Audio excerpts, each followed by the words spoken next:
ആചാര്യ T V Hindu ആചാരങ്ങളെയും അനുഷ്ഠാനങ്ങളെയും കുറിച്ച് കൂടുതൽ അറിയാൻ ഈ ചാനൽ സബ്സ്ക്രൈബ് ചെയ്യുക.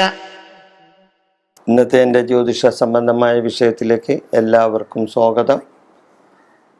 ഹിന്ദു ആചാരപ്രകാരമുള്ള കാര്യങ്ങളാണ് ഞാനിവിടെ പറയുന്നത്. ഹിന്ദു ആചാര കാര്യങ്ങൾ കൂടുതലായി പറയുന്ന ഈ ആചാര്യ ടി വിയിലൂടെ ഞാൻ ഈ വിഷയം നിങ്ങളുടെ മുമ്പിൽ അവതരിപ്പിക്കുകയാണ്. ഭാര്യ ഭർത്തൃ കലഹം, അതായത് ഭർത്താവിൻ്റെ കലഹം, ഭർത്താവിൻ്റെ പിണക്കം എങ്ങനെ മാറ്റാം, അതാണ് വിഷയം. ഭർത്താവിൻ്റെ പിണക്കം എങ്ങനെ മാറ്റാം. ഭാര്യ കലഹം സാധാരണയാണ് ഇല്ലേ? ഭാര്യ ഭർത്തൃ കലഹം സാധാരണ ഏത് കുടുംബത്തിലാണെങ്കിലും ഒട്ടുമിക്ക കുടുംബത്തിലും ഉണ്ടാവും.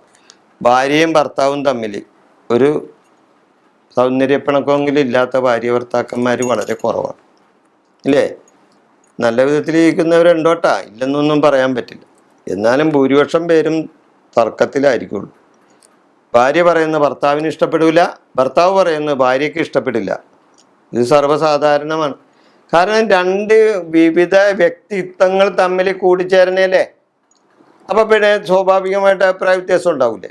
എന്തിന് ഒരമ്മയുടെ ഒരച്ഛൻ്റെ മക്കൾ തമ്മിൽ ഒരേ ഗർഭപാത്രത്തിൽ ഒരേ അണുവിൽ ഒരേ ബീജത്തിൽ പിറന്ന ജ്യേഷ്ഠാനുജന്മാർ അല്ലെങ്കിൽ സഹോദരിമാർ തമ്മിൽ വാക്ക് തർക്കങ്ങളാണ് ഇല്ലേ?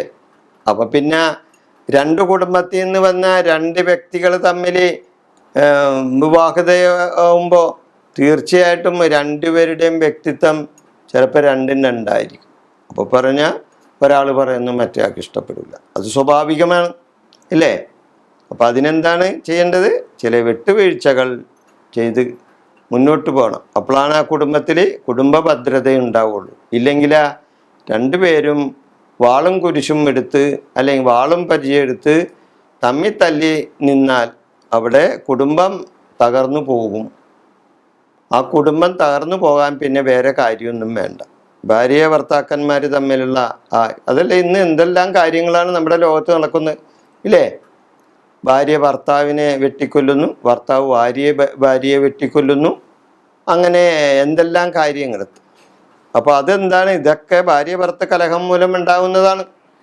അപ്പോൾ ഭാര്യ ഭർത്തൃ കലഹം എങ്ങനെ മാറ്റാം, ഭാര്യയുടെ അല്ലെങ്കിൽ ഭർത്താവിൻ്റെ പിണക്കം എങ്ങനെ മാറ്റാം എന്നാണ് നമ്മുടെ വിഷയം. കുടുംബത്തിൽ പ്രശ്നങ്ങൾ പല വിധത്തിൽ വന്നുകൊണ്ടിരിക്കും. ഒരു കാര്യമുണ്ട്, പല വിധത്തിലും പ്രശ്നങ്ങൾ വരും. ഇന്നിൻ്റെ കാര്യം കൊണ്ട് ആണ് ഒരു കുടുംബത്തിൽ പ്രശ്നം ഉണ്ടാകുന്നതെന്നല്ല. അപ്പം എന്താ ചെയ്യേണ്ട? ആ സമയത്ത് ഒന്ന് താന്നു കൊടുക്കണം. ആരെങ്കിലും ഒരാൾ ഒന്ന് താന്നു കൊടുത്താൽ അപ്പോൾ അവിടെ ആ പ്രശ്നം തീരും. അതല്ല രണ്ടുപേരും കൊത്തുകോഴികളെ പോലെ നിന്നാൽ തീർച്ചയായിട്ടും ആ കുടുംബത്തിൽ കോഴി കൊത്തുകളാ നടക്കുള്ളൂ. കൊത്തി കൊത്തി കൊത്തി ഒരു കോഴി ചാവും ഇല്ലേ? അതാണ് കോഴിപ്പോരെന്ന് പറഞ്ഞ്.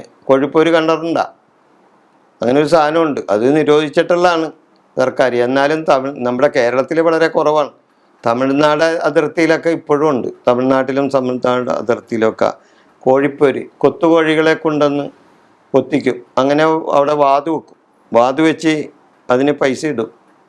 അതായത് ചീട്ടുകളി നടത്തുന്നതിന് പോലെ അവിടെ അങ്ങനെ ഒരു പരിപാടിയുണ്ട്. അപ്പോൾ അത് അല്ല ഇവിടെ വിഷയത്തിൽ നിന്ന് മാറുന്നില്ല. അപ്പോൾ ഭർത്താവിൻ്റെ പിണക്കം എങ്ങനെ മാറ്റാം? അപ്പോൾ ഈ ഇങ്ങനെയുള്ള ഭർത്താവിൻ്റെ പിണക്കവും മറ്റ് കുടുംബകാര്യങ്ങളിലുള്ള തർക്കങ്ങൾ ഉണ്ടാകുന്നത് എന്താണ്? കൂടുതലും സാമ്പത്തിക ബുദ്ധിമുട്ടുകളാണ്. അതാണ് ഒരു പ്രധാന കാരണം ഇല്ലേ? സാമ്പത്തിക ബുദ്ധിമുട്ട്, ഒരു കുടുംബത്തിൻ്റെ സാമ്പത്തിക ബുദ്ധിമുട്ടുകളാണ്. ഇഷ്ടംപോലെ കാശും വരുമാനവും ഒക്കെ ഉണ്ടെങ്കിൽ പിന്നെ എല്ലായ്പ്പോഴും പെരുന്നാളും വിഷുവാണ് ഓണമാണ് ഇല്ലേ? പിന്നെ കുഴപ്പമൊന്നുമില്ല, അതങ്ങനെ അഡ്ജസ്റ്റ് ചെയ്ത് മുന്നോട്ട് പോയിക്കോളൂ. പക്ഷെ കാശില്ലാണ്ട് വരുമ്പോഴാണ് അവിടെ പ്രശ്നങ്ങൾ ഉണ്ടാകുന്നത്. അപ്പോൾ അരിശം കയറും. ചില ആൾക്കാർക്ക് കയ്യിൽ കാശില്ലെങ്കിൽ അരിശു വേണം. ഭാര്യ പറഞ്ഞതൊന്നും പിടിക്കില്ല. അപ്പോൾ അത് നേരതുപോലെ തന്നെ ഭാര്യ കയ്യിൽ കാശൊന്നുമില്ല, ഭർത്താവിൽ നിന്നൊന്നും കിട്ടണില്ല. അവനാണെങ്കിൽ കിട്ടണ കാശ് മുഴുവനും കൊണ്ടുവന്ന് കള്ളു കുടിച്ച് കളയണേ അയാൾ, അല്ലെങ്കിൽ നാട്ടിലെ പെണ്ണുങ്ങൾക്കൊക്കെ കൊണ്ടുവന്ന് കൊടുക്കണേ. ഇങ്ങനെയൊക്കെ ചില അഭിപ്രായങ്ങൾ ചില സ്ത്രീ പുരുഷന്മാരിൽ നിന്നുണ്ടാവും ഇല്ലേ? അപ്പോൾ അതൊക്കെ ഒരു സാമ്പത്തിക ചില ബുദ്ധിമുട്ടുകൾ, സാമ്പത്തികം ഒരു പ്രശ്നം തന്നെയാണ്. ഇങ്ങനെ വരുമ്പോൾ നമ്മൾ എന്താ ചെയ്യേണ്ടത്? ഈ ഭർത്താവിൻ്റെ പിണക്കമൊന്നും മാറ്റണമല്ലോ, അല്ലെങ്കിൽ ഭാര്യയുടെ പിണക്കം ഉണ്ടെങ്കിൽ അതൊന്നും മാറ്റണം. എന്താ ചെയ്യേണ്ടത്? ഗണപതിക്ക് ഐക്യമത്യ ഹോമം കൊണ്ട് ഐക്യമത്യ സൂക്തം കൊണ്ട് ഹോമം നടത്തണം. ഗണപതിക്ക് ഐക്യമത്യ സൂക്തം കൊണ്ട്, ഗണപതി ഭഗവാന് ഐക്യമത്യ സൂക്തം കൊണ്ട് ഗണപതി ഹോമം നടത്തണം, ഭാര്യയുടെയും ഭർത്താവിൻ്റെയും പേരിൽ. അല്ലെങ്കിൽ ആ ഗണപതിക്ക് സംവാദ സൂക്തം കൊണ്ട് ഹോമം നടത്തണം. സംവാദ സൂക്തം കൊണ്ടോ അല്ലെങ്കിൽ ഐക്യമത്യ സൂക്തം കൊണ്ടോ ഗണപതി ഹോമം നടത്തണം. ക്ഷേത്രത്തിൽ ചെയ്താൽ മതി, വീട്ടിലൊന്നും ചെയ്യണ്ട. വീട്ടിൽ ചെയ്യണമെങ്കിൽ ഒരുപാട് കാശൊക്കെ വരും, ഇത്രയൊന്നും വേണ്ട.